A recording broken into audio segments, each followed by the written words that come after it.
home and said, you know what? They're not crazy. I know mental illness. These people are not mentally ill.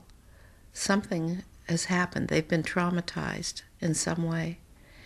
And so he began to see that perhaps there were phenomena that occurred that we have no way of explaining. How did you feel when he told you that he was going to be working with these people?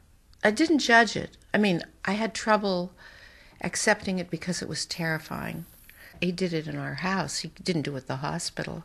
So people would come to the house, and he would do hypnotic regressions with them upstairs in Danny's bedroom. I think, this is my child's bedroom. These people are having these, I could hear some of them screaming sometimes. I'm a therapist. I've had people cry and scream and hide behind the sofa and climb into closets. But I didn't understand what these people were going through. I couldn't see them. I could only hear their voices. I mean, I'd see them when they'd come in, and they looked like very healthy, normal, pleasant people. You must have worried, though, that it was perhaps making him look academically foolish. I did, but I also admired him tremendously. He wasn't frivolous about it. He really studied it. He really thought about it. I thought he had guts. I just thought, that's amazing that he's willing to do this. Part of it was his own determination not to be pushed around and intimidated. And part of it was his incredible compassion for the people who were, quote, different. I'm getting all these flashbacks of all these different things, John. Whatever needs to come will come. Just let it come, whatever it is. 10 years ago, hypnotic regression was an accepted psychiatric tool, and it was often used by John Mack and others to help unlock a patient's forgotten or suppressed memories. Where are you right now? Oh, I'm on the ship. Peter Faust underwent this technique during some of his sessions with Mack. They look in my eyes. They tell me not to be afraid. Don't be afraid. Today, hypnotic regression is considered an unreliable memory retrieval technique. Harvard psychologist Dr. Richard McNally.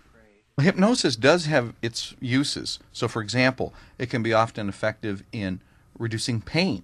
The problem with hypnosis is what it does is people will generate material that they often mistake for being genuine memories, but the accuracy of the material generated is likely to be incorrect is correct. And so this is not a technique that people should be using. Granted, throughout the 1990s, it was used a lot and occasionally still is by people who are unfamiliar with the pitfalls of hypnosis as a memory retrieval technique. There's a very large number of people who have had these experiences who do not have to access them with hypnosis. The only thing a regression or a relaxation allows us to do is to find missing pieces. Like we'll have spot memories, like we'll remember the beginning of it and bits and pieces of the middle that we can take out, and then remember the end being popped back in or something. And if we're trying to figure out, all right, where's the rest of it, the regression can be useful in that way. During formal sessions with an experiencer, John Mack always had a colleague with him. One such colleague was Dr. Jeff Rudiger, who, apart from being a fellow psychiatrist, is also the medical director at the McLean Psychiatric Hospital in Belmont, Massachusetts. John never saw abductees alone, and so we saw many individuals together over a period of probably 4 years. There has been some question about the reliability of hypnosis during these procedures. Is that valid criticism? It's very valid. Hypnosis is controversial, and understandably so. John did not understand what he was doing as really being hypnosis. He believed that what he was doing was relaxing people so that they could talk about what they'd experienced without their defenses coming to the fore so quickly. Jeff Rudiger is also a theologian, so I asked him if the reports from alien abductees could be compared to a religious experience or vision. I think that's an excellent question, and one that's not easy to answer. When people would talk about the experiences they were having, sometimes they would talk about these experiences as being tangibly real phenomena with material beings that they believed they were interacting with. Other times they used language more appropriate to dream states and visions that they had. Sometimes people were asleep when they had these experiences, sometimes they were awake and it was broad daylight. John struggled for many years with whether these experiences are best understood as metaphorical or objectively real. The worldview subscribed to by the Western religions, in my opinion, also has had some difficulties around how to interpret spiritual experience. The direction in which John began to move, especially in later years, I believe, was to look at some of the structures of consciousness appropriated by some of the Eastern cultures. John was fascinated by those ways of understanding the world and spent many years, especially the last decades of his life, trying to understand those. This doesn't belong in any discipline, because it doesn't belong in mental health, it doesn't belong in physics, it doesn't belong in religion, it doesn't belong in anthropology, it doesn't belong in history of science, and yet each of those disciplines has something to contribute. The point is that if something doesn't fit our notions of reality, and yet the people that are having an experience that doesn't fit are of sound mind, or sincere, or nothing to gain, or in effect opening to other realities, then it seems to me the responsibility of academicians as well as theologians is to begin to question our notions of reality. Psychologist Richard McNally took another viewpoint. He thought there was a simpler, more rational explanation. So he conducted research into false memory syndrome and post-traumatic stress disorder, or PTSD, on Vietnam veterans. He discovered what he believed was the answer John Mack had been looking for. We've arrived, I think, at a recipe for an alien abductee. First of all, I agree with Mack that these people are not lying. We did psychiatric assessments on them, and they are not mentally ill. So what's going on? What we found, the sort of typical profile, is someone who has the following characteristics.